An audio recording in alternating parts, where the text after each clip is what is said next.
Hello. So চলো daily prediction নিয়ে চলে এসেছি। আজ তোমার সারাটা দিন হেলথ, কেরিয়ার অ্যান্ড রিলেশনশিপ কেমন যাবে, অফকোর্স তার সাথে গাইডেন্স। টাইমলেস যখন থেকে দেখবে রিডিংটি তোমাদের সাথে রেজোনেট করবে।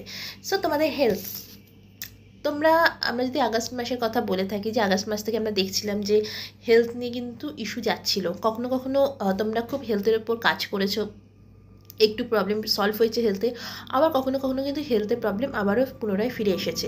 সো তোমরা এখন কিন্তু ইউনিভার্সের কাছে প্রে করছো যে তোমাদের তোমাদের দ্বারা যে ভুলগুলো হয়েছে, তোমরা যে ভুলগুলো করেছো হেলথে নিয়ে, হেলথকে সিরিয়াসলি নাওনি, সবসময় কেরিয়ারের পেছনে দৌড়েছো, সবসময় অন্যের কথা ভেবেছো, নিজের শরীরের কথা, স্বাস্থ্যের কথা একবারও ভাবোনি, নিজের দিকে তাকাওনি।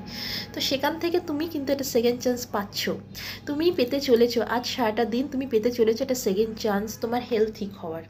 তোমার হেলথ ঠিক একদম হয়ে যাবে, চিন্তা করো না। কারণ কি, তুমি ইউনিভার্সের কাছে যে প্রেটা করেছো এতদিন ধরে, যে আমার হেলথটাকে ঠিক করে দাও, আমি সব কিছু করতে রাজি আছি, যা যা দরকার তুমি প্রপার, যদি ডক্টর ট্রিটমেন্ট নিয়ে থাকো তো প্রপার নিচ্ছ, যা যা দরকার তোমার হেলথের জন্য তুমি সেগুলো করছো, মেডিটেশন করছো, এক্সারসাইজ করছো।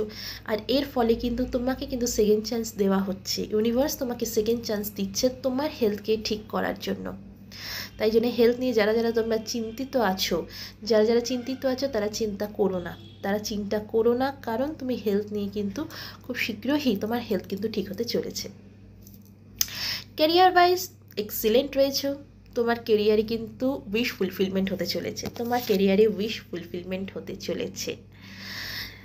যারা যারা প্রমোশনের জন্য ওয়েট করছো, যারা যারা স্যালারির জন্য ওয়েট করছো, ডেফিনেটলি তোমরা স্যালারি পেতে চলেছো। তোমাদের যারা প্রমোশনের জন্য ওয়েট করছো, যে অনেক দিন ধরে কথা চলছে কিন্তু প্রমোশন হচ্ছে না, সো তোমাদের প্রমোশন কিন্তু হতে চলেছে।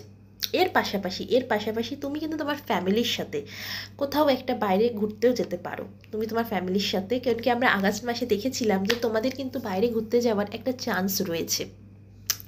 সো ডেফিনেটলি তুমি তোমার ফ্যামিলির সাথে কিন্তু বাইরে ঘুরতে যেতেই পারো।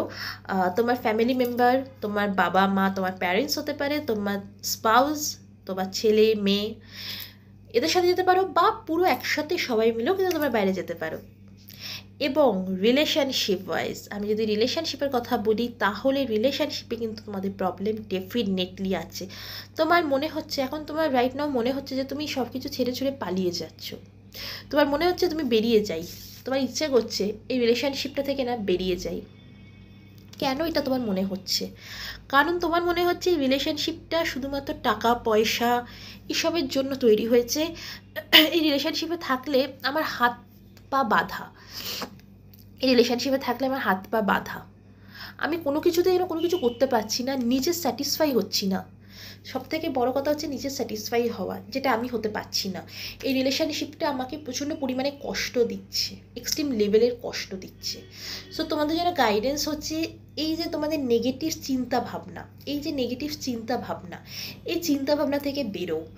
আরেকটা জিনিস, যেহেতু তোমার এখন রিলেশনশিপে প্রবলেম চলছে, তোমার মনেই হতে পারে, তোমার আজকে হয়তো স্বাধীন ফিল হতে পারে, অন্য কারোর প্রতি তুমি অ্যাট্রাকশন ফিল করতে পারো, যে কেউ হয়তো তোমার কাছে এসে দুটো মিষ্টি কথা বললো, ভালো কথা বললো, তো তুমি তার প্রতি অ্যাট্রাকশন তোমার ফিল হতে পারে। সো এই যে অ্যাট্রাকশন যদি কারোর উপর ফিল হয়ে থাকে, ডেফিনেটলি এখান থেকে কিন্তু তোমায় বেরোতে হবে, এটা তোমার জন্য নয়। তাই জন্য এই যে নিজের নেগেটিভ চিন্তা ভাবনা রয়েছে, যে এই রিলেশনশিপটা এই সেই, আমি এখান থেকে বেরিয়ে যাই, এটা করো না। নিজের ওপর একটু কন্ট্রোল আনো, নিজেকে বোঝাও যে আজ যদি রিলেশনশিপে প্রবলেম হয়ে থাকে, সো প্রবলেমের গভীরে যাও। প্রবলেম থেকে পালিয়ে কিন্তু কোনো সলভ হয় না, কোনো সলিউশন নেই প্রবলেম থেকে পালিয়ে। তাই প্রবলেমের গভীরে যাওয়ার চেষ্টা করো। সো এই ছিল ডেলি প্রেডিকশন। তোমার হেলথ, তোমার কিন্তু সেকেন্ড চান্স তুমি পাচ্ছ। তুমি যেভাবে হেলথের উপর হার্ডওয়ার্ক করছো, সেভাবে হার্ডওয়ার্ক করতে থাকো, দেখবে আগামী দিনে তোমার হেলথ কিন্তু আরও তাড়াতাড়ি ঠিক হয়ে যাবে, সুস্থ তুমি হয়ে যাবে। সো বন্ধুরা, এবং কেরিয়ার অফকোর্স খুবই ভালো। সো বন্ধুরা, এই ছিল ডেলি প্রেডিকশন। ভালো থাকো, সুস্থ থাকো, নিজের খেয়াল রাখো। Bye bye.